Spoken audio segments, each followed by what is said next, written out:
Hey, I'm Shane and I have a question for you. How do you show that you're a fan of something? Maybe you wear a t-shirt with your team's logo, or you use catchphrases from your favorite shows. Maybe you follow fan accounts for updates, or you even wear merch from your favorite influencers. Sometimes we even give our group of fans a name. I mean, not our group of fans. I don't necessarily have a group of fans, but you get what I mean. Look, when we really like something or someone, we want to show it. Okay, so here's another question that might make you think. How do people know if you're a follower of Jesus? Is it about like wearing a cross necklace or putting a scripture in your profile or never saying a bad word? Like, do you need religious t-shirts or stickers on your water bottle? Like, I'm not trying to bash those things if you enjoy it, but what if it's something more than that?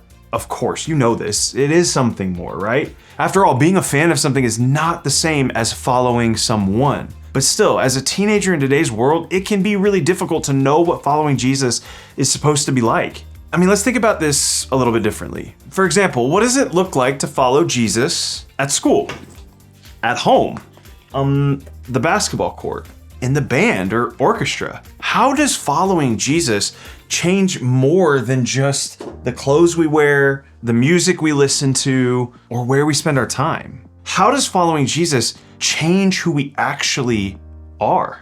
In this series, we've been talking about Jesus' epic comeback story, his life, death, burial, and resurrection. But when it comes to learning what it looks like to follow Jesus, we can take a cue from a conversation that he had with his disciples or his closest friends and followers at a point before his death. The disciple Matthew recorded Jesus saying this. Then Jesus said to his disciples, "If any of you wants to be my follower, you must give up your own way, take up your cross, and follow me." Jesus was kind of telling his disciples what it meant to be, well, his disciples. This verse answers the question, what is a disciple or follower of Jesus? It means being someone who's willing to put aside your own way in order to choose his way. And Jesus didn't just talk about putting aside your own way, he also demonstrated it. In fact, in another circumstance, he washed his disciples' feet. And in that culture 2,000 years ago, it was a common practice, but people wore sandals and walked most of the places that they went. So if you visited someone's house, there would often be a person there to wash your feet. But the thing is, the person who did it often didn't have a choice. So you can imagine how surprised the disciples were to see their leader choosing to wash their feet. See, before the cross, Jesus laid down his life. He did it in significant ways and at times in ways that seemed small,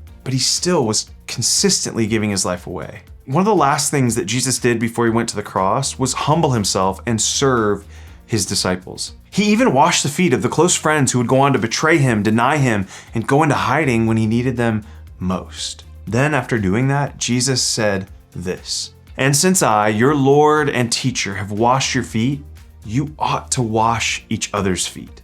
I have given you an example to follow. Do as I have done to you." The events that followed this statement probably made it stand out in the disciples' minds. Jesus said, "I'm your Lord and teacher, and I'm serving you." This is an example of what humility and serving look like. I want you to follow and demonstrate all of this to the rest of the world. And for them, Jesus washing their feet was a huge deal. However, it paled in comparison to what he was about to do. It was a small demonstration of the history-altering thing that he was about to do. So what was it? Well, he was about to lay down his life. See, at the cross, Jesus laid down his life. Jesus was beaten, mocked, and murdered. He was humiliated, and he did it all out of love. How far would he go to show his love? He went as far as you can go. He gave up his life for you and for me. Because of his death, we can be confident that God loves us and that God even likes us. God went to incredible lengths to show us how much God cares about us and wants us to experience the kind of incredible life that God created us for. And that's not all. 3 days after Jesus died, in that moment, Jesus did what no one had done before. He came back to life in his own power, defeating sin and death. Now we know that our failures, shame, and guilt don't have to define us. Instead, Jesus made it possible for us to live a life that's full of joy and hope and peace and all sorts of other great things, no matter what we face. It doesn't mean that life will be easy, but it does mean that He's with us every step of the way. See, Jesus' resurrection changed everything, not just for people 2,000 years ago, but for them and for us and for people even in the future. That's why this time of year is such a powerful and amazing celebration. When Jesus reconnected with His disciples, you see more examples of Him loving them, encouraging them, and even making them food and serving it to them. As their leader, Jesus let them know that He'd never give up on them and He'd never stop loving them. This was the way of Jesus, and this is the way of carrying your cross. This is what it means to follow Jesus, and this is what we're invited into, a way of life. When we lay down our own way, we're doing what Jesus did. This means not assuming that our perspectives, opinions, and beliefs are always right, but instead considering the experiences of others. It means we serve others even when it costs us. It means we go out of our way to help those who are in need. Think of it this way. Living for Jesus means living like Jesus. What are you willing to give up for the good of someone else? This is the way of the cross. We can get another clue of what this looks like by looking at the early church. See, after Jesus came back to life and then left the earth, He told the disciples, "My Spirit will be with you. My power, my energy, my presence will be with you." And this is what happened. This is recorded by this guy named Luke, who wrote the story of how the church got started 2,000 years ago. Luke writes, "All the believers devoted themselves to the apostles' teaching and to fellowship and to sharing in meals, including the Lord's Supper, and to prayer. A deep sense of awe came over them all, and the apostles performed many miraculous signs and wonders. And all the believers met together in one place and shared everything they had. They sold their property and possessions and shared the money with those in need." The early church laid down their lives for each other. And that's actually one of the reasons why Christianity grew so quickly. At the beginning of all this church stuff, it was made up of people from diverse backgrounds who never would have spent time together or been friends. But they didn't just attend a service together. They actually sacrificed for each other and shared with each other so that everyone had what they needed. They loved each other like Jesus loved them. And because of that, think about this, because of that, people wanted to be a part of their community. They lived the way of the cross, and that's why this movement that we now call Christianity took off. In fact, they worshiped together at the temple each day, met in homes for the Lord's Supper, and shared their meals with great joy and generosity, all while praising God and enjoying the goodwill of all the people. And each day the Lord added to their fellowship those who were being saved. I mean, this is incredible.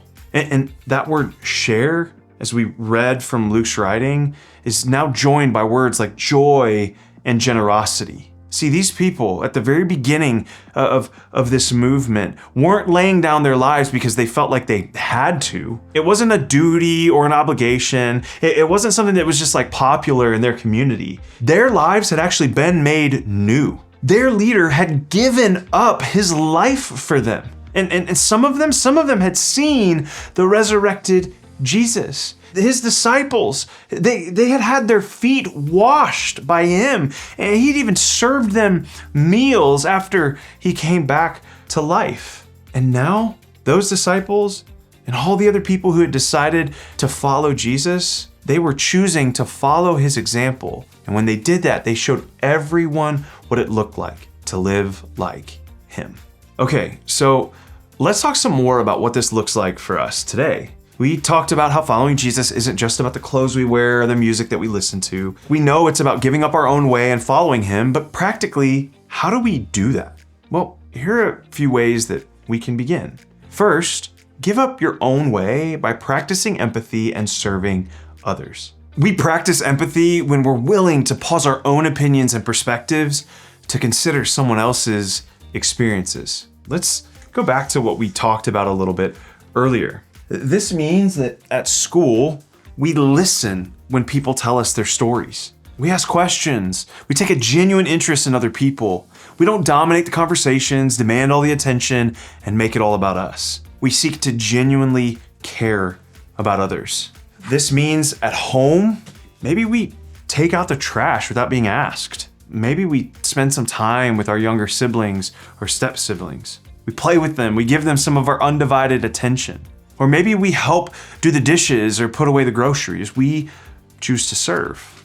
This means at basketball practice or band practice, we encourage other people. Whether that comes in the form of giving people compliments when they're doing well or offering people hope and positivity when they're feeling down, we look for ways to be an encouragement to others instead of only focusing on ourselves.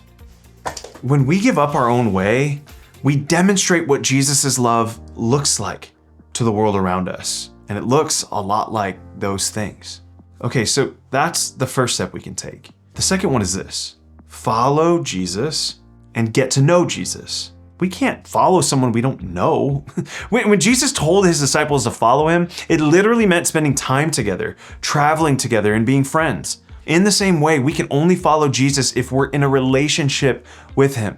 When we spend time talking to him about our everyday lives, and when we spend time reading his teachings in the Bible. When we grow in our relationship with Jesus, it's easier to know what it looks like to follow him in every area of our lives. Look, we're invited into the greatest story ever told. The story of Jesus and his work in the world. He gave up his life out of love and pulled off the greatest comeback ever. He laid it all down and then told us to do the same. That's what we can do with each other, in the church, and in the community around us. Over the last 2,000 years, people following the example of Jesus in their everyday lives has changed the world for the better.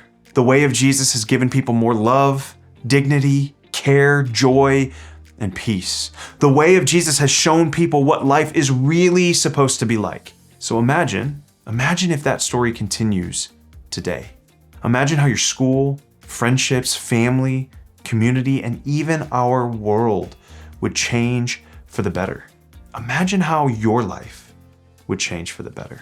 The truth is, we can live differently. Remember, living for Jesus means living like Jesus. And Jesus, the comeback kid, gave everything out of his amazing love for us. When you head to groups, I want you to think about your answer to this question. What is one thing you can do this week to live more like Jesus?